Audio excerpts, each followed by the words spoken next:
em continuação com o nosso curso de vibrações para a engenharia aeroespacial da Universidade Federal do ABC, chegamos à aula número 10, em que vamos recordar alguns elementos da mecânica lagrangiana, que é um tema da disciplina de dinâmica, né, 1 e 2, mas que nós precisamos no nosso curso de vibrações. O grande fundador na mecânica lagrangiana é o Joseph-Louis Lagrange. Na verdade, ele era Giuseppe Luigi de Lagrange, porque ele nasceu na Itália, em Turim, mas a vida toda científica dele se passou em Paris, né? Foi um dos fundadores da Escola Politécnica de Paris. E a grande obra do Lagrange foi um livro chamado Mécanique Analytique, publicado em Paris em 1789. E a intenção dele nesse livro era transformar a mecânica, então, em uma aplicação do cálculo diferencial. A ideia básica é você trabalhar com funções representando as energias, energia cinética, energia potencial, etc., e derivar as equações a partir dessas funções, naturalmente, sem fazer nenhum equilíbrio de forças, como seria o caso da mecânica de Newton. Tanto é assim que no prefácio desse livro ele escreveu algumas coisas muito interessantes, né? Por exemplo, não se encontrará nessa obra nenhuma figura. Os métodos que exponho não dependem de raciocínios geométricos ou mecânicos, mas somente de operações algébricas, sujeitas a uma sequência regular e uniforme. Então, como aqui está escrito, ele não pega e desenha uma figurinha e coloca lá as forças, as reações, como seria o caso da mecânica de Newton. Ele simplesmente vai escrever funções das energias envolvidas, energia cinética, energia potencial, etc. E no finalzinho desse prefácio, ele tem uma frase muito interessante, muito engraçada, né? Aqueles que amam o cálculo verão com prazer que a mecânica se torna uma nova parte dele, né, dele cálculo. E eles serão gratos de eu haver assim estendido o seu domínio. Vejam como o cara era convencido, né? Dizendo que nós seríamos agradecidos ao Lagrange por ter transformado a mecânica em cálculo. Ele tem razão, tá? É muito mais elegante e muito mais fácil de trabalhar com sistemas complicados usando a mecânica lagrangiana e não a mecânica de Newton. Basicamente, é essa equação que resolve tudo, né? É a equação de Lagrange. Alguns conhecem como equação de Lagrange-Euler. Então, aqui está a derivada no tempo, a derivada total no tempo, da derivada parcial do lagrangiano nas velocidades generalizadas, mais a derivada parcial do lagrangiano nas coordenadas generalizadas igual às forças não conservativas. Então, nós vamos ter aqui não mais um problema de 1 grau de liberdade, mas um problema de n graus de liberdade, quantos eu tiver no meu problema. O lagrangiano aqui que está citado aqui é a energia cinética T menos a energia potencial total V. Esse é o lagrangiano. E a energia potencial total, nos problemas práticos nossos da engenharia, é composta de duas parcelas, né? A energia de deformação, né? Quando o nosso sistema se deforma ao longo do movimento, ele guarda, né, energia, que depois pode ser devolvida na forma de trabalho. E menos o trabalho das forças externas conservativas. Então, se eu tiver forças externas Q maiúsculo, eu reúno num vetor e multiplico pelo conteúdo escalar, né, de um vetor dos deslocamentos desses pontos onde essas forças estão aplicadas. E N, como foi dito, são as forças externas não conservativas, né? Não são o que é uma força conservativa? É aquela que quando não muda nem de intensidade, nem de sentido quando você faz o seu ponto de aplicação se deslocar. Por exemplo, o peso, né? As forças externas não conservativas são aquelas que mudam, né, de intensidade ou de direção ao longo do movimento. N é o número de graus de liberdade, né? São quantos pontos, quantas funções Q do tempo eu preciso para determinar uma única configuração do meu sistema. Não é a mesma coisa que coordenadas, né, x, y, não.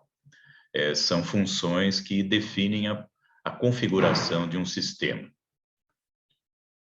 E que, como já foi dito, são as coordenadas generalizadas. Eu repito que elas não são as coordenadas x e y dos pontos, elas são funções que definem a posição do nosso sistema.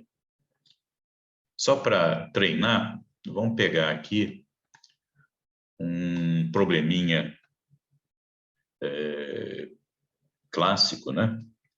Nós temos aqui uma massa M maiúsculo sobre rodinhas, né? Ela pode se deslocar aqui na direção X. O deslocamento dela é dada por essa função Q1 do tempo aqui, né? Essa função é uma coordenada generalizada na forma de falar do Lagrange. Essa massa está presa aqui por uma mola de rigidez K, né? Então, quando ela se desloca, essa mola reage ao movimento. E pendurado aqui nessa massa, nesse carrinho, tem um pêndulo, né? Que tem uma massa aqui na ponta M, comprimento L. E a rotação desse pêndulo em relação à vertical aqui, que passa pelo carrinho, é dada por essa outra função do tempo, coordenada generalizada Q2. Claro que as unidades podem ser qualquer, né? O Q1, a unidade dele é metro, né? Deslocamento. O Q2, a unidade dele é radiano, né? Um ângulo, né? E qual é a metodologia, então, do Lagrange? A gente calcula a energia cinética do nosso sistema, né? Massa vezes velocidade ao quadrado sobre 2. Então, aqui vocês têm x.m, é a velocidade do ponto do centro de gravidade do carrinho, da massa m. Esse pontinho aqui é velocidade, né, de primeira derivada no tempo. Então, a massa do carrinho vezes a velocidade dele ao quadrado, e a massa do pêndulo, m minúsculo, vezes as velocidades dessa massa do pêndulo ao quadrado. Se vocês olharem aqui na figura, né, essa massa se desloca na direção de x e também se desloca na direção de y, né? Então, nós temos velocidades em x e em y. Agora, eu escrevo essas velocidades em termos das funções, das coordenadas generalizadas. O deslocamento x da massa m é o próprio Q1, né? Não tem dúvida nenhuma. Então, eu substituo esse xm ponto ao quadrado por Q1 ponto ao quadrado. O xp ponto ao quadrado aqui, que é o deslocamento na horizontal do nosso pêndulo, é uma soma do deslocamento na horizontal do carrinho, né, onde o pêndulo está preso, e a derivada, então, no tempo, né, do deslocamento da massa do pêndulo na direção horizontal a partir da vertical.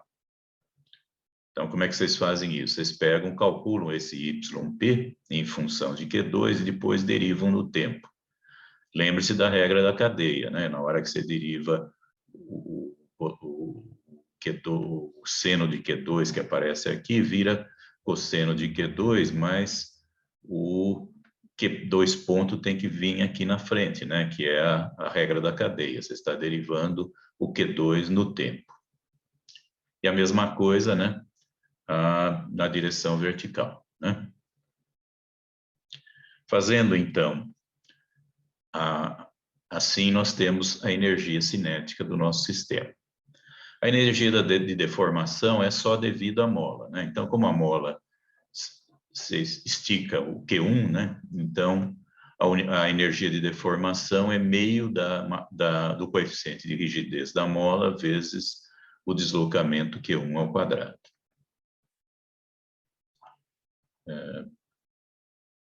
O trabalho das forças conservativas, a única força conservativa que nós temos aqui que faz trabalho é a massa do pêndulo, né? Porque a massa do carrinho, o peso do carrinho não trabalha, né? Ele se não desloca na vertical, na direção do peso.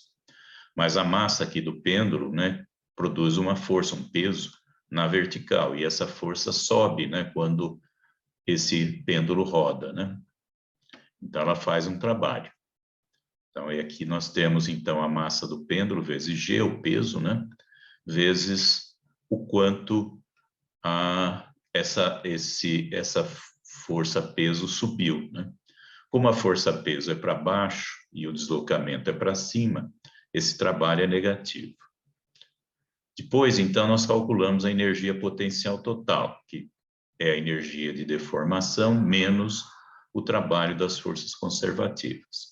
E, finalmente, escrevemos o lagrangiano, né, que é a energia cinética menos a energia potencial total. Colocando agora tudo isso lá na nossa equação de Lagrange, né, essa daqui, e fazendo essas operações aí, né, as derivadas parciais, a derivada total e assim por diante, nós chegamos, por aplicação, então, das equações de Lagrange, em duas equações do movimento. Uma para a direção horizontal e outra para a rotação do pêndulo, né? Então, essa primeira equação aqui é uma equação de equilíbrio de forças, né? K vezes Q, por exemplo, é uma força, né? M vezes aceleração também é uma força de inércia. Então, isso aqui é uma equação de equilíbrio de forças. E essa segunda equação aqui é uma equação de equilíbrio de momentos, né? Porque é devido à rotação, né? Em torno onde está preso o pêndulo. Claro que aqui nós estamos com equações não lineares, né? Vocês vejam que estão aparecendo aqui quadrados, né? Funções não lineares como seno e cosseno. Quando esses deslocamentos são pequenos, é possível fazer algumas simplificações, né? Linearizar o problema, né? Se, por exemplo, eu dizer que o seno de um ângulo pequeno é praticamente igual ao valor do ângulo, então eu já elimino aqui uma função não linear. E o cosseno também, para um ângulo pequeno, pode ser aproximado para 1 também, né? E aí também eu eliminaria essa função aqui. Esse Q.2 ao quadrado também pode ser jogado fora, né? Se for deslocamento pequeno, ao quadrado vai ficar mais pequeno ainda, né? E, então, ficaria simplificado, aqui esse lado direito ficaria apenas ml vezes Q2, 2 pontos, né? Com sinal negativo, né? Menos ml Q2, 2 pontos. Só isso, se eu linearizar o problema. Na segunda equação, de novo, né, se o seno for considerado igual ao ângulo para pequenos ângulos, eu vou ficar com apenas G sobre L vezes Q2. E do lado direito, né, se eu tiver também que o cosseno é aproximadamente 1, eu vou ficar apenas com menos 1 sobre L vezes Q1, 2 pontos.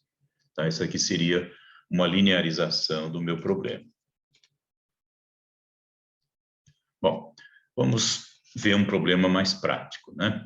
Aqui eu tenho um pórtico com 3 andares, né? Cada andar tem aqui uma massa em tonelada, cada coluna dessas aqui de 3 metros de altura tem uma rigidez, né? K aqui para esse nível de cima, 1,5 K para esse segundo nível e 2 K para o nível aqui de baixo. E as coordenadas generalizadas do nosso problema vão ser os deslocamentos horizontais desses andares, né? Claro que tem outros movimentos, mas eu estou fazendo um modelo simples de 3 graus de liberdade, que seriam os deslocamentos horizontais dos andares.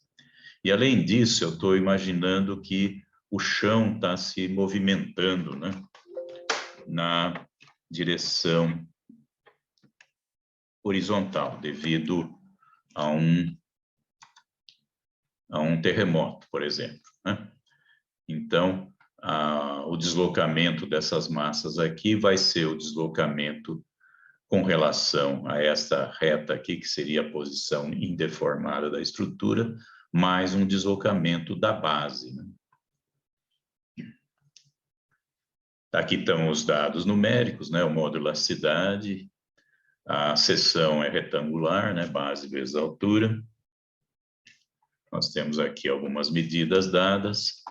A rigidez, então, é calculada a partir desses dados. E a rigidez, então, dos 2 andares superiores, né? 1,5 vezes, 2 vezes a rigidez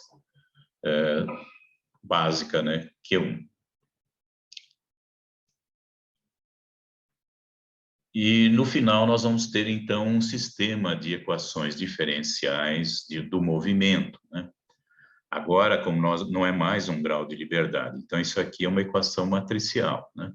Nós temos aqui M maiúsculo, que é a matriz de massa da minha estrutura, vezes um vetor U2 pontos, que é o vetor das acelerações dessas massas, mais uma matriz de amortecimento, vezes o vetor de velocidades dessas massas, e a rigidez, é uma matriz também, matriz de rigidez, vezes o vetor dos deslocamentos, igual a um vetor que é o vetor das forças aplicadas em cada nível.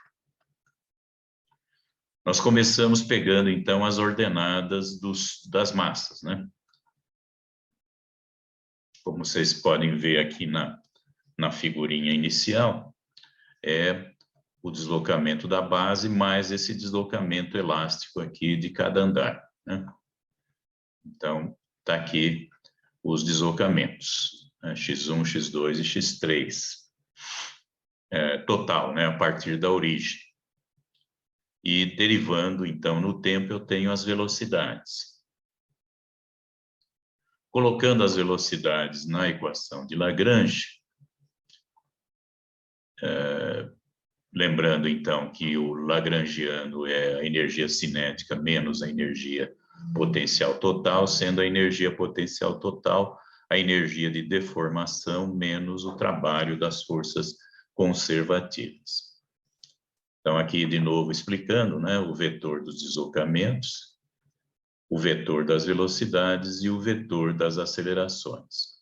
Isso aqui não é um vetor no sentido geométrico, né, uma flechinha em 3D, não.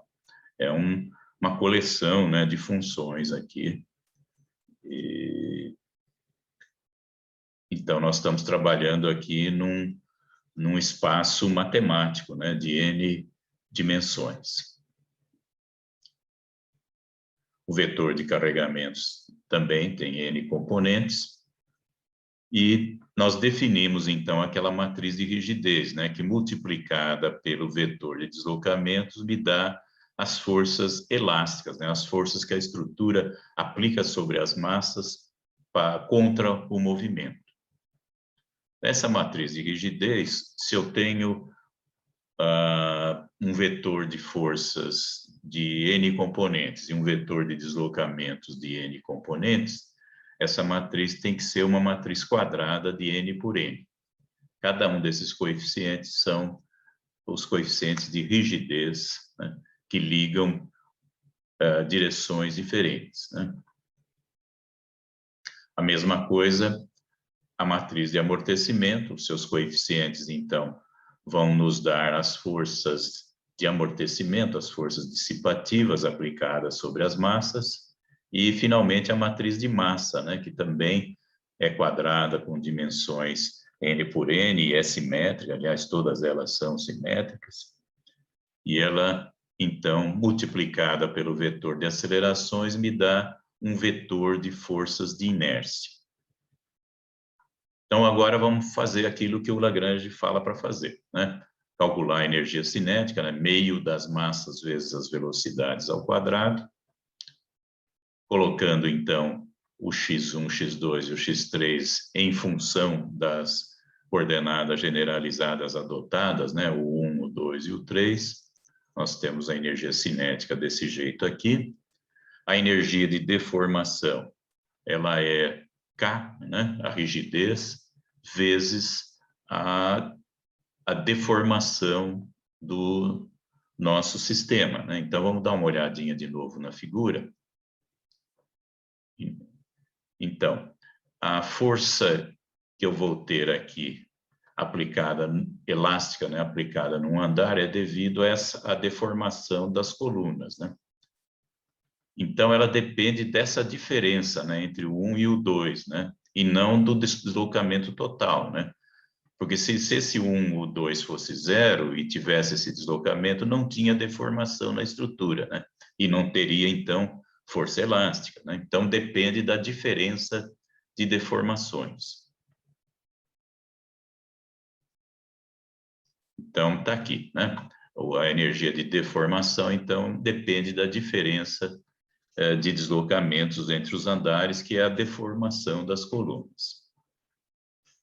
A rigidez dessas colunas, né, são calculadas a partir de uma formulinha que não dá para explicar para vocês, mas é uma formulinha de qual é a força que aparece quando se deforma uma coluna, né? A parte de cima dela se desloca diferente da parte de baixo. Então, essa força é 12 vezes E, que é o módulo da elasticidade, vezes I, que é o momento de inércia, sobre L ao cubo, que é o comprimento, né, da coluna. Nós temos aqui 4 colunas em cada andar, então nós teríamos aqui uma rigidez, né? Essa rigidez é dada em força por deslocamento, né? No caso, quilonewton por metro. Aplicando, então, as equações de Lagrange, né, nós temos que derivar a energia cinética nas velocidades e depois derivar no tempo, para obter, então, as forças de inércia, que é aquela primeira parte da equação de Lagrange. As forças restauradoras elásticas, né, as forças que a estrutura aplica sobre as massas contrário ao movimento, né, vai ser, como já foi dito, né, a derivada, então, do lagrangiano, no caso, né, da parte que é devida à deformação, a energia de deformação, nos deslocamentos. E o resultado é o esperado, né? É força vezes, é a rigidez vezes a diferença dos deslocamentos de cada coluna, vai nos dar a força aplicada em cada uma das massas pela estrutura. Agora, colecionando, então, todos esses resultados, nós vamos ter uma matriz de massa. A unidade aqui é tonelada, não é tonelada força, não, viu? É massa, né? Tonelada é 1000 quilogramas. A matriz de rigidez está aqui também, colecionando lá os valores. É dada em força por deslocamento, né? Então, no caso, quilonewton por metro. Muito cuidado com as unidades quando vocês estiverem trabalhando em vibrações, tá?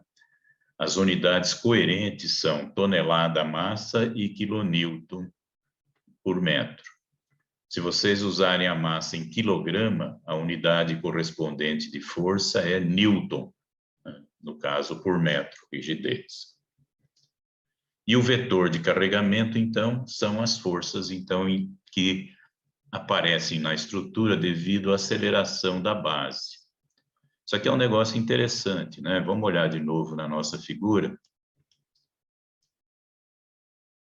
O que está acontecendo é o seguinte, que quando a nossa base se movimenta para um lado, as massas se movimentam para o outro, né? É como se eu tivesse uma força aplicada em cada uma dessas massas, que seria a massa vezes a aceleração da base. Essa força não existe, lógico, né? É uma força de inércia, né? É a inércia da massa por causa da aceleração da base. Mas é como se fosse, né? É uma forma da gente simplificar o raciocínio, né? É como se eu tivesse aplicado em cada massa uma força que é o valor dessa massa vezes a aceleração da base, conforme está aqui, né?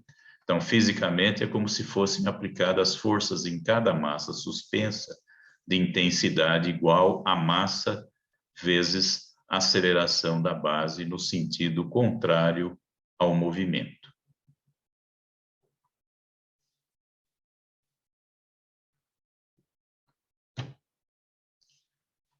Aqui, como sempre, uma proposta, né, de atividade, né, automatizar, então, esse exemplo e experimentar com diversos tipos de carregamento, propriedades mecânicas e graus de liberdade arbitrários, assim por diante.